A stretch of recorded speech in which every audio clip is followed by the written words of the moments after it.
Yeah so నేను మీ Kavya and previous క్లాసెస్లో డిస్కస్ చేసుకున్నట్టు TS ICET and TG ICET గురించి మాట్లాడుకోబోతున్నాం. And so part 2 contribution, this is the part 3. And so TS ICET ఎగ్జామ్కి వెళ్తున్నాం, బట్ మనకేం రాదు. బట్ మనం కొన్ని మార్క్స్ అనేవి ఎర్న్ చేయాలి. కొన్ని అయినా సరే మనం తెచ్చుకోవాలి అంటే మనం మెయిన్లీ ఫోకస్ చేయాల్సింది కొన్ని ఆబ్జెక్ట్స్ ఉంటాయి. లైక్ ఈజీగానే మనం చేసేయచ్చు. టీఎస్ ఐసెట్ అంత కష్టమా అంటే కాదు. నేను 2022లో ఒకసారి రాశాను, బట్ అప్పుడు నాకు లైక్ 18K ర్యాంక్ వచ్చింది. సో నేను ఏ కాలేజ్లో జాయిన్ అవ్వలేదు, బికాస్ 18K అనేది లైక్ చాలా పెద్ద ర్యాంక్. లైక్ టాప్ 1000లో రావాలి, మంచి మంచి కాలేజెస్ రావాలంటే 18K అనేది అది చాలా మంచి ర్యాంక్ కాదు అంటే అలా కాదు, but as per the reservations మాకు అంత పెద్ద మంచి ర్యాంక్ ఏం కాదు. సో మీరు దృష్టిలో పెట్టుకోవాల్సింది ఏంటంటే టీఎస్ ఎగ్జామ్కి మనకి మెయిన్గా మనం అసలు వాడు ఏమడుగుతున్నాడో, మనం దేని గురించి ప్రిపేర్ అవ్వాలి, అసలు వాడు మన నుంచి ఏం ఎక్స్పెక్ట్ చేస్తున్నాడు.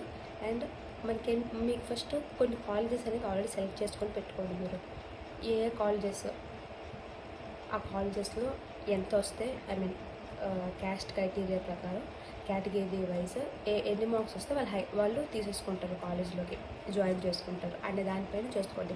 ఇన్ కేస్ మీరు ఒక ప్రైవేట్ కాలేజ్లో జాయిన్ అవ్వాలనుకుంటే మరీ అంత కష్టపడాల్సిన అవసరం లేదు. లైక్ మీరు నార్మల్గా ఎగ్జామ్ రాసేసి ఎంత వచ్చినా సరే, ఎందుకంటే మనం వెళ్ళైనా సరే ప్రైవేట్ అంటేనే అమౌంట్ పే చేసేది ఉంటుంది. సో మనం అమౌంట్ పే చేసేసి జాయిన్ అవుతాం కాబట్టి దానికి పెద్ద అవసరం లేదు. బట్ మంచి కాలేజ్లో ఫ్రీ ఎడ్యుకేషన్ కావాలి అంటే మనం కన్సిస్టెన్సీతో చదవాలి అండ్ కొంచెం ఎఫర్ట్స్ అనేది పెడితే we can crack. And the main thing is నేను కూడా మీతో పాటు ప్రాక్టీస్ చేస్తున్నాను. అండ్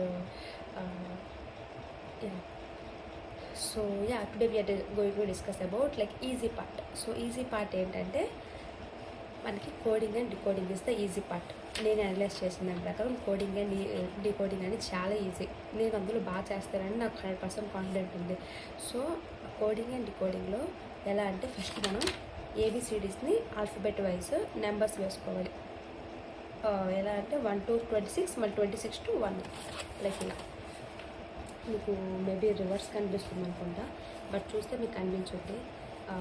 ఏ జెడ్ వరకు ఇలా వేసుకున్నాను, మళ్ళీ 26th జెడ్ నుంచి 1 to అలా రివర్స్ వేసుకొని నేను సమ్స్ అనేది ఫస్ట్ ఈ ప్యాటర్న్ అయితే వేసుకోవాలి.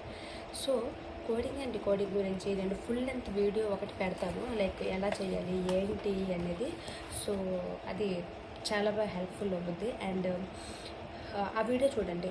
కోడింగ్ అండ్ డికోడింగ్ పైన ఒక అవగాహన వచ్చేస్తుంది. అండ్ కోడింగ్ అండ్ డికోడింగ్ తర్వాత నెక్స్ట్ ఈజీ ఏముంటుందంటే ఇంగ్లీష్లో కాంప్రహెన్సివ్ ప్యాసేజెస్ ఉంటాయి కదా, అది చదివి మనం ఆన్సర్ చేయడమే. అది కూడా చాలా